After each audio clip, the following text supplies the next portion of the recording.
میں اہل سنت کے بریلوی مکتبہ فکر سے تعلق رکھتے ہوئے اپنے دوستوں اور بھائیوں سے ایک بات کہنا چاہوں گا، اور میری بات کو دل سے سنیے گا آپ۔ واللہ آل علی، آل فاطمہ ہمارے ایمان کا حصہ ہیں۔ آل علی، آل فاطمہ ہماری جانوں سے بڑھ کر ہیں، لیکن یہ وقت ہے اللہ کے دین کو بچانے کا، خاتم النبیین محمد رسول اللہ کے دین کو بچانے کا یہ وقت ہے۔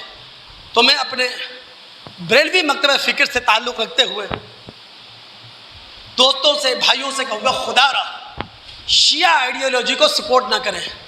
تعزیہ آپ بنا لیتے ہیں، علم آپ اٹھا لیتے ہیں، سبیل آپ بنا لیتے ہیں، نذر و نیاز کی دیگیں آپ چڑھا دیتے ہیں، تو شیعہ آئیڈیالوجی کو سپورٹ مل جاتی ہے۔ اس وقت حسین رضی اللہ تعالیٰ عنہ سے اپنی عقیدت کے اظہار کرنے سے لاکھ درجے بہتر ہے حسین رضی اللہ تعالیٰ عنہ کے نانا محمد الرسول کا دین بچایا جائے۔ آپ میرے بریلوی دوست، میرے بریلوی بھائی، اعلیٰ حضرت کی کتابوں کا مطالعہ کریں۔ امام احمد رضا خان بریلوی، انہوں نے باقاعدہ ایک رسالہ تعزیہ داری کے نام سے لکھا، مطالعہ کریں دوست، نیٹ پر دستیاب ہے۔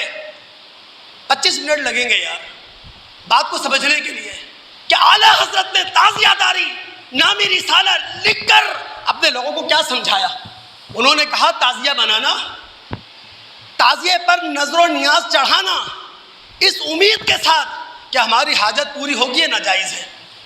ان کی کتاب عرفان شریعت، پوچھنے والے نے پوچھا کیا مرثیہ اور نوحوں کی مجلس میں شراکت داری کی جا سکتی ہے کہ نہیں؟ انہوں نے کہا نہیں، ناجائز ہے، یہ منکرات ہیں، مناہی ہیں۔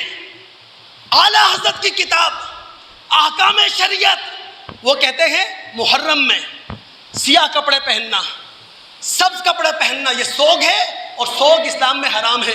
انہی کی کتاب احکام شریعت، سوال کرنے والا سوال کرتا ہے کہ بہت سارے سنی مسلمان ہیں جو محرم کے دنوں میں، خاص کر 10 محرم کو، نہ جھاڑو دیتے ہیں، نہ روٹی پکاتے ہیں، نہ کپڑے بدلتے ہیں، نہ شادی بیاہ کرتے ہیں، ان کے بارے میں آپ کی کیا رائے ہے؟ اعلیٰ حضرت کہتے ہیں یہ سارے کام سوگ ہیں، اور سوگ اسلام میں حرام ہے۔